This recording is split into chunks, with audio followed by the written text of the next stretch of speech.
Hello everyone, welcome back to Hey Buck Outdoors, and today we're going to be taking a look at the BPS Knives Savage. Is this the ultimate camp cooking knife? We're going to find out today. Let's get into it.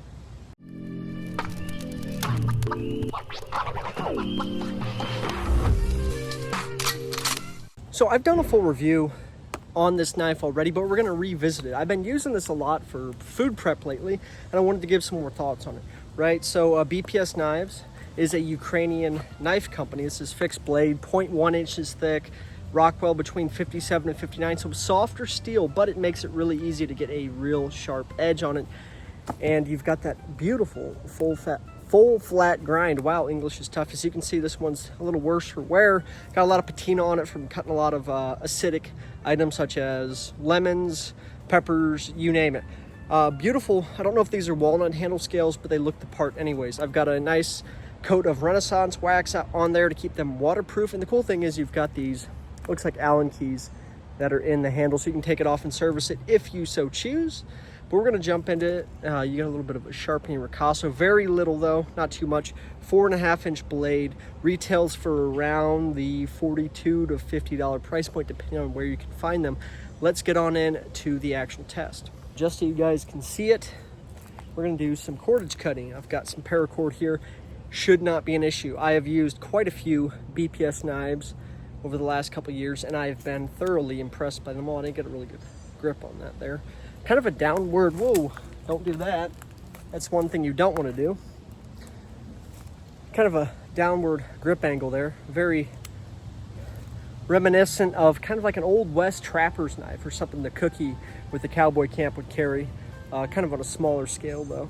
As you can see though, it chops through no problem whatsoever. We're going to do a double loop here. Oh, let's get in both. How about that? Boom. Like butter, not too much pressure needed at all. I was a little bit hesitant about the full flat grind, seeing how it do with just basic utility tasks. They do a really good job with their steel. I don't know what kind of heat treat or whatever they do, but it's a really good edge. This one has been sharpened by me, honed on a work sharpener. But now we are going to do some hemp rope. I'm a big fan of this stuff. Good for starting fires, shelter building, you name it. It definitely gets that bite in there and straight through, just like that. Let's try that one more time. I apologize if it looks like I'm all shiny and wet. It's like 102 here in Missouri today. But yep, cuts through this hemp rope just fine, especially if you get it at the right angle. Oh my goodness, it will just slice right through there. Let's jump into some wood carving, try out that, and then I'll let you guys go. Cool. We're gonna chop that one. Let me save that. I've got this little piece of oak here, so it has been drying out for a while, and we're going to see how this full flat performs. Just resting my thumb up there on the rear of the blade. It does have a 90-degree edge, if that's important to you. I will say it's not as, it doesn't bite as much as say a Scandi, so it's not ideal for this kind of work. However, it can get the job done. I've got a little bit of a knot there, so I'm gonna try to do it. But if you put in your end, it will get the job done. This is a pretty sharp edge on here. I keep this thing razor sharp for use in the kitchen. I could sit here all day, but you guys kind of get the point. A few seconds, you can get done what you need to get done. Notching, all that good stuff. It's like 0.1. It's not even 1/8 inch thick. I think it's just under an 1/8 inch thick, so I wouldn't be using this thing as a pry bar. However, it is going to be very effective on a wide variety of tasks. Something I think that this knife excels at, or shines really well at, is food prep. That full flat grind, man, that is what you want on a good kitchen knife. So, as you can see there, not a problem whatsoever. This is really hard wood, so we're probably going to stop right there. We're going to try some chopping now, and then I'm going to give you the closeout, the final thoughts. Alrighty, here we go. Chop this branch off of here. I will say it would be ideal to have paracord wrap on that. The downward angle makes it really like flicking in the wrist real easy.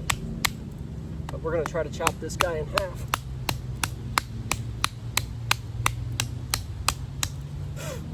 Not too bad. It's definitely biting chunks out of there. And this is some dead wood, so it's not too terribly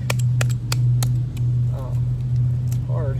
But as you can see, matter of seconds, we got through there with that. No issues whatsoever. Closer look at that sheath. Beautiful full grain leather.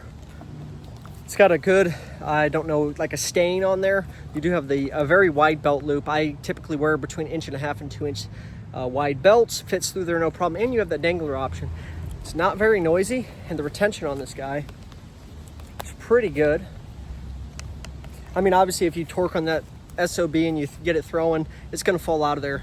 I don't know if I feel comfortable enough carrying it like this on the pack. Probably not. You can wet form this to make it a little bit tighter. I don't know if I would. It has just enough tension to, you know, pull out of that sheath rather quickly and get to work. Got the little brass rivet right there. BPS needs to catch on to this. There's been so many of us here in the industry talking about how they need to have a drainage hole. A lot of times, this year especially, we've had a very cold and wet year. A lot of rain. So I'm hiking a lot of times or spending time out here in the backyard, you know, chopping limbs off a honeysuckle or doing whatever I have to do, and having all that water build up in there. One, it's not good for your leather, right? And two, it causes rust on the blade. Speaking of, this is a 1066 high carbon steel, not a stainless, mind you, even though it might look like that. It's uncoated. I was confused for the longest time. I thought it was a stainless steel. It's actually not. Correct me in the comments if that's changed since. I don't think it has though. The cool thing about this, you can do like a vinegar patina, a bunch of different cool stuff.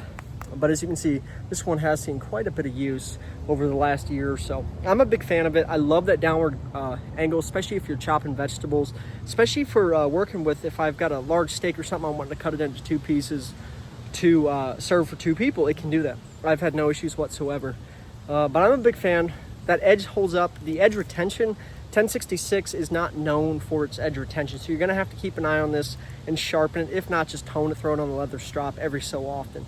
But I'm a big fan. I think where this comes into play, being in that $40 to $50 price point, it's hard to find a good knife now under that unless you go with the more like the Flissa D2. I'm a big fan of this though. I think it's very budget friendly.